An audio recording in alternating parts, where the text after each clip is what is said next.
Hi everyone, welcome back to my channel. I hope you're all doing well and having a fantastic week. I felt spontaneous, so I thought I would do an impromptu video, so I apologise for the weird lighting all throughout this clip. Thank you, Pickles. I thought I'd just show you what's in my bird supply cupboard at the moment. I did one last year and I think the stuff in there is quite different. What is going on with my hair? Quite different to what's in there last year. And also haven't been able to access certain things, so I thought I would just show you what's in there at the moment and let me know what's in your bird supply cupboard. I'd be really interested to hear if you have mostly kind of pellets or sort of pre-packaged treat mixes, or if you have some of the similar things to me and my sprouting mixes. So let me know what's in your bird supply cupboard if you have any similar things to me, because so I suppose we should probably just get into it. So I have a number of different seed mixes. If you've been watching my videos for a while, you will know that I incorporate seed as part of my diet, but it is not the whole diet by any stretch of the imagination. It's mostly part of the evening meal that my birds get. Sometimes as a treat or a training treat. And yeah, it's definitely not the whole part of the diet, so don't worry about the amount. I just like to buy in bulk because it's cheaper. And if you haven't seen my how to save money on parrot supplies, I will leave a card at the top because it is so much cheaper to buy bigger bags of things if you can store them in airtight containers like the ones I have. And if you want these containers, they're from Amazon. I will leave a link in the description if you'd like to check them out. So here are the seed mixes. This one is a fun and forage mix by Beaky Bits. And what I like about this one is it has lots of different things in there. It's created by Dr. Rachel Grant and it's based on sort of wild diets. So there's hibiscus flowers in there and pumpkin seeds and grains and grasses. And I just think it's really fun. The birds seem to like it as well, so that's why I get that one. I also get the Tidy Mix Budgie Diet. I've said again 100 times, none of these seed mixes are perfect, but I kind of get a few and chop and change. I'd love to make my own, but there are some ingredients I'm really finding it hard to source. If I ever do, I will make sure I give you my recipe, but for now, this is what we're making do with. And then, also this one's really good because there's no like sunflower, peanuts, anything sort of dodgy in there. And I also got the no sunflower, no peanuts mix from Scarlett's. I'm not really that happy with it because, to be honest, it's mostly made up of safflower seeds and pumpkin seeds, which are both pretty fatty. So it's okay. Again, we sometimes put this in their play stand. That's where they prefer to eat this one, and the boys love pumpkin seeds. But yeah, none of these mixes are perfect, but sort of combined as well as part of a really fresh and healthy diet, which is what my birds get, they're okay. So that's just part of what we have in our bird cupboard. So next up I have a little pot of goji berries. They are an amazing superfood and I think a lot of people kind of discredit them, but they are absolutely brilliant. And a lot of these whole foods that I've got are from Buy Whole Foods online. I do have a referral code in the description if you want to use it. You don't have to. I think I get something like £2.50 if you decide to use it, and of course it all goes on more supplies for the birds, so totally up to you. But that's where I source a lot of my sort of non-bird specific but bird food. For example, we also have sesame seeds here. You can soak these, but I usually just sprinkle them over their chop just to give it a bit of crunch and make it a bit more exciting. Now here I have a pot of pulverized Harrisons. Now if you saw my recent choosing the best pellets video, you'll know that Harrisons is probably up there in the top 2 best pellets, but I don't feed pellets as part of the main part of my bird's diet for many reasons, but go and watch that video if you haven't already. But my birds are pretty fussy with pellets anyway, and what I thought I'd do is I popped all the pellets in the NutriBullet that I have and it pulverised it, and actually sprinkled this over wet foods like chop or fruit, and they just seem to enjoy it that way. So I thought, why not? It's something different and they can enjoy it in that kind of way. I also have a pot of dried chilies. If you didn't know already, birds don't have the taste receptors for spice, so they can eat the spiciest chilies in the world and absolutely love it. And chilies are really, really healthy as well, so they are a great addition. My birds get fresh chilies too, but I think these are just kind of fun in the evening for them to hold and crunch away at. And then I've got a bag of cuttlefish. I find that if you have like a local market, you can get big bags of cuttlefish for a lot cheaper than online. Obviously with COVID and everything, I can't get to my local market, but luckily I've still got quite a few bits in here that are still fine, so that's really good, and it's great for calcium. If your birds don't really like chewing on cuttlefish, you can actually grate this over their food, or just make sure that your birds are getting a lot of calcium rich vegetables in their diet.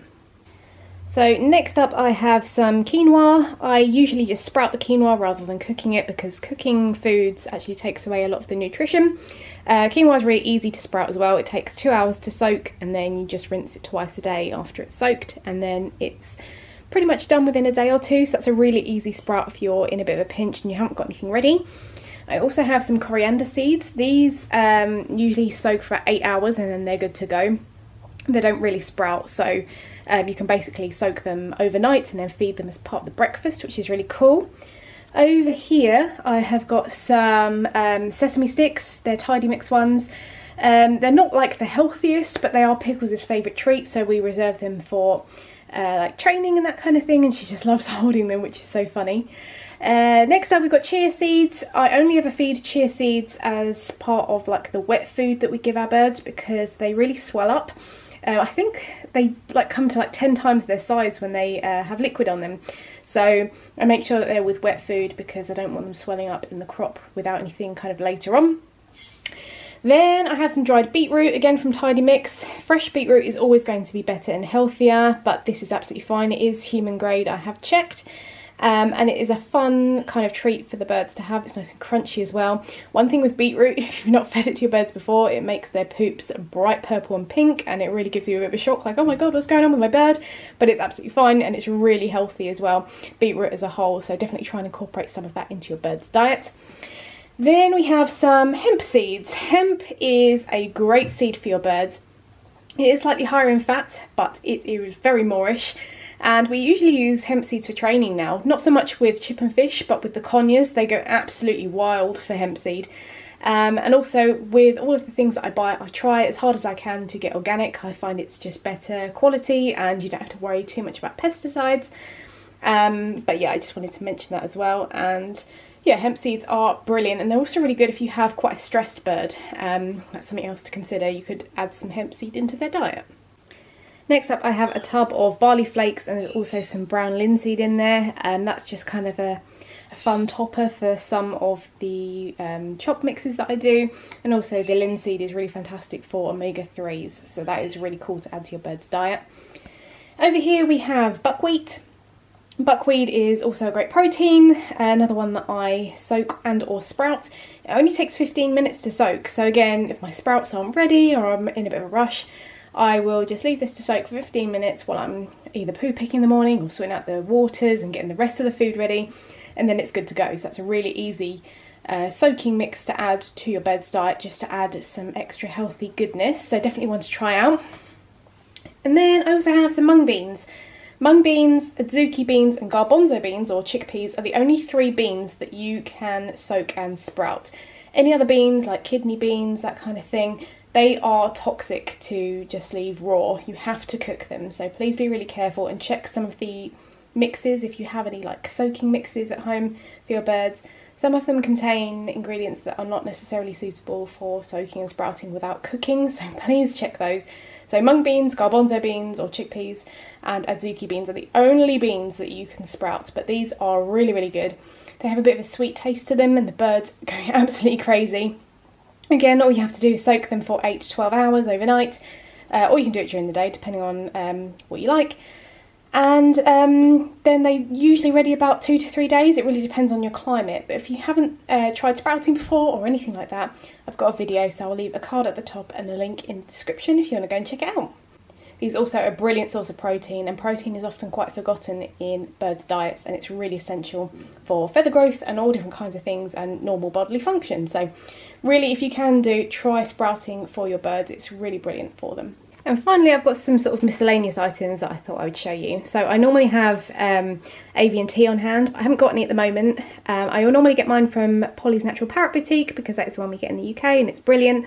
But if you are in the US, Greywood Manor is also a brilliant tea brand. But because I haven't got any at the moment and I really need some, I got this giant bag of chamomile flowers. The lovely people at Paws, Claws and Feathers recommended this one, and it's definitely safe and my birds really like it. I either give it to them in their chop as just the flowers, or I make a tea and the birds love it. They had it yesterday and they splashed it all over me, which I really appreciated. But chamomile is really good for hormonal parrots. Pickles is pretty hormonal at the moment, so is Olive. and it's also really good for just calming parrots, and it has lots of other health benefits. So that is what is in there. Next up is apple cider vinegar. If you've been watching my channel for a while, you know I love to bang on about my apple cider vinegar. It's a great kind of natural tonic. It has lots of different health benefits, but I mostly use it for sprouting or for adding to the bird's water. For the bird's water, I do about 1 ml to 100 ml of water, and I do that sort of once a month roughly. But for sprouting, you just add a little bit when you're soaking the sprouts overnight, and then it just prevents any kind of bacteria growth. Now, if you're getting apple cider vinegar, make sure it is with the mother. That means that it is unpasteurised and it is raw and unfiltered, organic, all that kind of good stuff, and that is the kind you want. Any other kind is not going to have the same antibacterial properties, so this is one I highly recommend. Something that's probably a little bit random, you're probably thinking, am I making cakes? No, I have cake cases in my bird supplies cupboard because I use these for enrichment. So I'll get some cake cases out, I'll put a little bit of seed or one of their favourite treats in there, and then for the birds who are a bit unsure, I'll leave it open and place it on the floor of the cage. Or for Pickles, for example, who's really good at this, I'll scrunch it all up into a big ball, and then she will go and tear it open to get her treats. And it's such an easy way to promote foraging. Instead of just feeding out of a bowl, you can try something like this. They're quite cheap to find. Always make sure that you go for paper ones, never foil lined or silicone, because paper is safe for them, and it's all food coloured because obviously it's for food, so you know it's going to be safe. We have the Dr. Oetker ones, I've also got some Asda ones. We're not fussy, as long as they're safe they're all good, and they are just a really brilliant enrichment toy for your birds. Now I do actually have 2 bird supply cupboards. I'm not going to show you my big one, which has like our easy bed and millet for the boys, that kind of thing, because it's not stuff that I really use every day, or very often should I say. But I thought I would finish this video by showing you my kind of bird first aid box. I have got a video on all the things I include, but these are the things I kind of grouped together to keep on hand just in case there's any problems, so I thought I would show you that. It's always good to have it kind of together, and then you can go and take this with you if there's an emergency.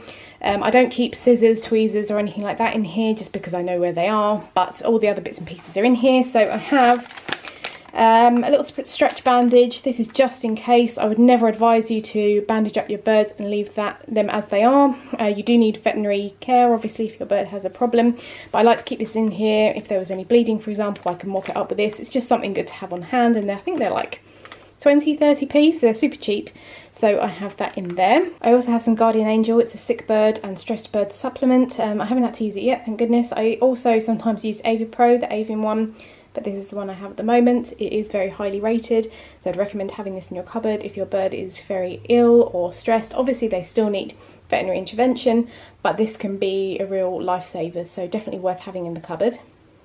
Also have corn flour, cornstarch, whatever you call it where you're from, and this is if there is for example a blood feather, or if they break their nails and there's a little bleed, you can just pop a little bit of this corn flour on the bleed and it helps coagulate it and stop the bleeding. Super cheap, and just easy to kind of store in a little airtight container like I have. You don't have to have a whacking great thing of it, and it means I can just grab this in a pinch. We have had to use it previously and it does work, and it's totally safe for the birds. If they were to pick at it later on, it's not a problem, so definitely worth having some of that in the first aid supplies. Again, if you've been watching my channel for a long time, you know I bang on about cayenne pepper a lot as well. This is brilliant for natural pain relief and anti-inflammatory. So if your bird has injured themselves, again, they still need veterinary intervention, but if it's something really minor at home, you can add a pinch of this to your bird's food for a couple of days, and it really does help. We have noticed and it really does help. We have had to use this in the past as well, and we do notice the difference once we add it to the bird's food. It really is good, so definitely have this on hand, and we can just buy it from the supermarket. It's really easy to get and it's brilliant. I also have a couple of syringes on hand. This isn't for like sort of administering medication as such. I use this one to measure out the 1 ml of apple cider vinegar for the waters, and I just got this one just in case because you never know if you're going to need it. So they're just good to have, and they're usually about sort of 70-80p for a syringe. So it's good to just have some on hand just in case because you never know. And then finally I have some sterile eye wash. We had a situation last year where Fish got something in his eye. He was fine, but it would have been nice to have this on hand, so I managed to pick up some. Again, I'll leave a link in the description. And this is safe for humans and for birds. It's literally just saline, so salty water. So it's good to have some of these. They're single use, which is why I've got a few in here. And that is our first aid supply box. So I hope you enjoyed seeing what is in my bird supply cupboard at the moment. As I said, let me know what's in yours, what sort of things you like to have on hand, anything you've found hard to get, and yeah. So I hope you enjoyed the video. Take care and see you later.